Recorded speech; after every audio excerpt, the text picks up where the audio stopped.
buenos días a todos y voy a hablar en castellano. Es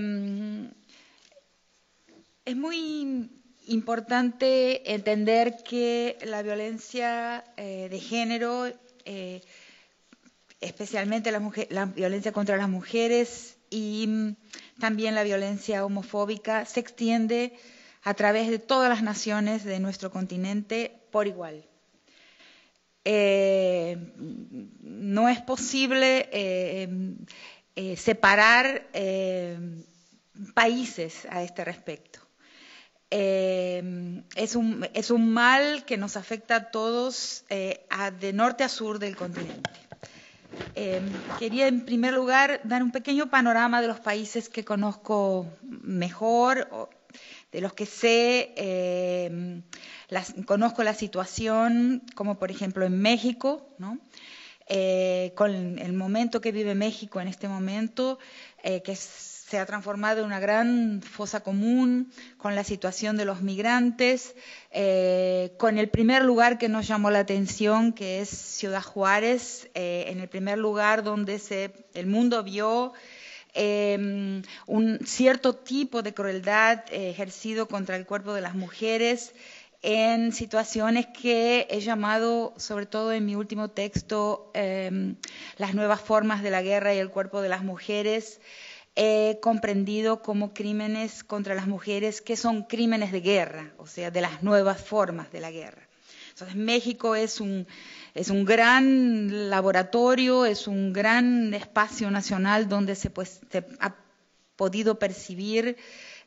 muy claramente esta tendencia, ¿no?, de algo que se inscribe con crueldad en el cuerpo de las mujeres en una situación francamente bélica, donde la política ha sido contaminada por el narcotráfico y otras formas de producción delictiva del capital, otras formas de acumulación y concentración delictiva del capital. Entonces, a partir de México, donde vemos y donde el mundo hoy conoce por las noticias, ¿no?, esta situación de guerra informal extendida, ¿no?, de pandillas, de maras que han tomado, que controlan territorios, y la situación de las mujeres migrantes también, con sumisión a los coyotes, a aquellas personas que trafican cuerpos, que trafican a los migrantes a través de las fronteras hacia los Estados Unidos, la sexualidad ahí, la sumisión sexual es una moneda de cambio, o más que una moneda de cambio, la forma en que se significa el control jurisdiccional, nuevamente, de los coyotes y de los traficantes hacia el norte. Entonces, México. Luego los países centroamericanos, Honduras, El Salvador y Guatemala, también con índices de asesinatos de mujeres alarmantes, en las dos, y de violencia en la situación doméstica y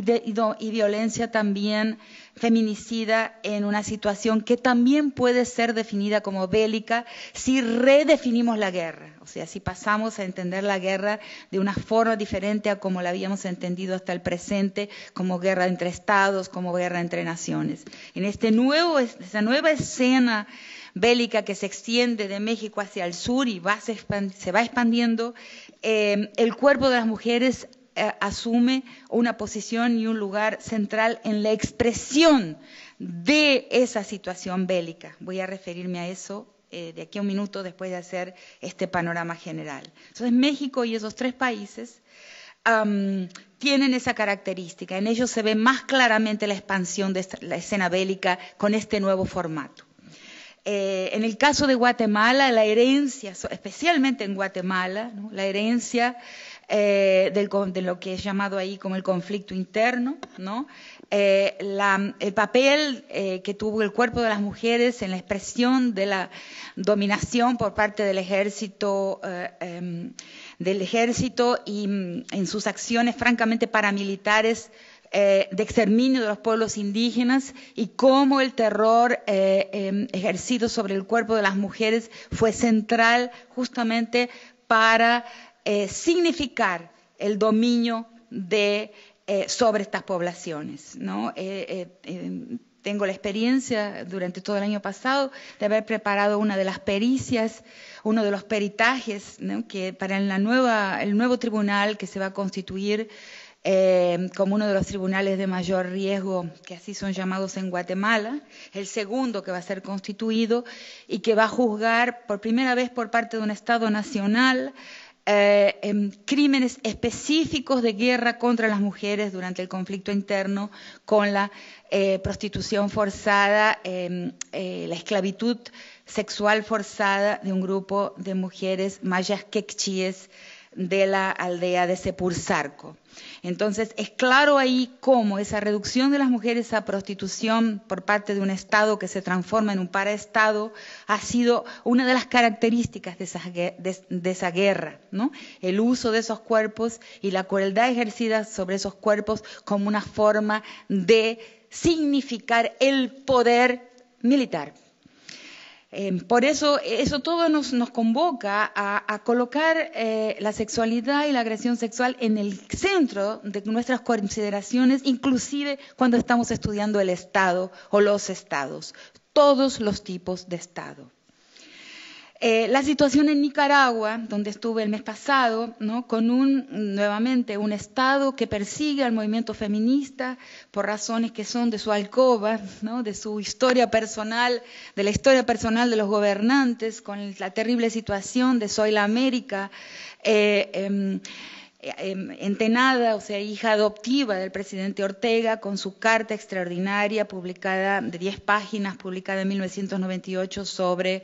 los abusos que se sufrió de su padre, hoy presidente de la Nación, y el abandono por parte de su madre. La carta de Soy la América es conmovedora y yo creo que debe ser leída, aunque es difícil leerla, por todos nosotros. Entonces, ¿cuál es la política del Estado nicaragüense hoy? Es una política que coloca en el centro la familia, el discurso de la familia como forma de reducir la queja de las mujeres. Una buena mujer es aquella que no se queja para no atentar, para no desconstituir la familia de la que forma parte. El discurso del Estado nicaragüense hoy es ese. Primero la familia, después el sufrimiento de las mujeres. Pasamos a la situación de Colombia, donde en mi lectura la situación más convocante e interesante es la formación de varios grupos de investigación que han denunciado que el Instituto Médico Legal, no por, digamos, necesariamente por una mala voluntad, pero sino por el desvío que tiene la óptica del Estado siempre, en sus formularios, en sus protocolos de investigación de las fosas comunes que se encuentran como consecuencia de la guerra interna de ese país, de poblaciones que se han encontrado aprisionadas en el combate entre las FARC y los paramilitares. En esas fosas comunes se encuentran los cuerpos de una cantidad de muertos en estos embates, y allí se leen de la misma forma los cuerpos, los restos de hombres y de mujeres. Entonces, una nueva grupo de investigadores, primero en Colombia, pero que luego ha sido seguido más recientemente en Argentina, dicen, es necesario ver en esas fosas comunes lo que ha sido específico de la crueldad contra el cuerpo de las mujeres, porque el cuerpo padrón es el cuerpo masculino. Entonces, eso también en Argentina emerge hoy como un frente feminista, un frente femenino en las investigaciones sobre lo que pasó, lo sucedido durante la dictadura militar, y la conciencia creciente de lo que sufrieron las mujeres y lo que sufrieron los hombres ha sido diferente. Y que es necesario también indagar el sufrimiento específico de las mujeres en los calabozos de la dictadura, así como las fosas comunes en Colombia. Entonces, en estos dos países tenemos grupos de investigación, sobre todo constituidos por mujeres, pero no exclusivamente, que predican o que tratan de que los protocolos de investigación forenses tengan especificidades o sean capaces de acoger la diversidad de lo que ha ocurrido con las mujeres y los hombres en esas fosas comunes que se están desenterrando constantemente en nuestros países. En el Ecuador, una figura, un elemento que llama la atención en el momento presente, es las restricciones a la sexualidad femenina juvenil, con algunos discursos del presidente y algunas iniciativas políticas que tratan de, a partir de una perspectiva católica conservadora, decir que las mujeres jóvenes deben restringir su sexualidad, y también una política que pone en el centro la familia en detrimento de las mujeres. En el Brasil, lo que llama la atención, solo para hacer un panorama general del continente, y ver cómo el destino de las mujeres atraviesa fronteras nacionales y tipos de gobierno y tendencias de los gobernantes, y constituye una escena común, o sea que trasciende las diferencias entre estados. En Brasil, con una mujer asesinada a cada hora y media en las últimas estadísticas, ¿no? Hace 2 años la estadística era que una mujer era asesinada cada 2 horas, pero en la última estadística de violencia lo que arroja es que una mujer es asesinada cada hora y media. En este país lo más mapeado es la violencia doméstica, pero hay como una dificultad de vocabulario para expresar otras formas de morir de las mujeres en un espacio bélico en la nación que tiene las 3 ciudades de las 5 ciudades más violentas del mundo, 3 son brasileras. La ciudad más violenta del mundo, como ustedes quizás sepan, se encuentra en Honduras, San Pedro Sula. Entonces, en Brasil, sin embargo, todavía no hay un buen mapa, una buena comprensión de las mujeres que mueren en la situación bélica, ¿no?, del crimen organizado. Y lo más conocido es la escena de la violencia doméstica. Bolivia, ¿no?, que es un país que llama muchísimo la atención porque es un país pacífico en lo que dice respecto a la cantidad de homicidios, cada 100.000 homicidios, pero con un dato que nos llama poderosamente la atención. En un país cuyas estructuras de Estado están en franca democratización en lo que respecta a las cuotas para mujeres en la política, o sea, mujeres legisladoras, mujeres en los ministerios, mujeres indígenas legisladoras y en los ministerios, y tenemos una situación rarísima, porque si la media mundial de homicidios de mujeres dentro de la totalidad de los homicidios en el mundo, la media es de 17%, en Bolivia tenemos una situación peculiar. De todos los homicidios perpetrados, aproximadamente el 60% son homicidios de mujeres. Un número que nos sorprende en un país con estructuras en franco proceso de democratización.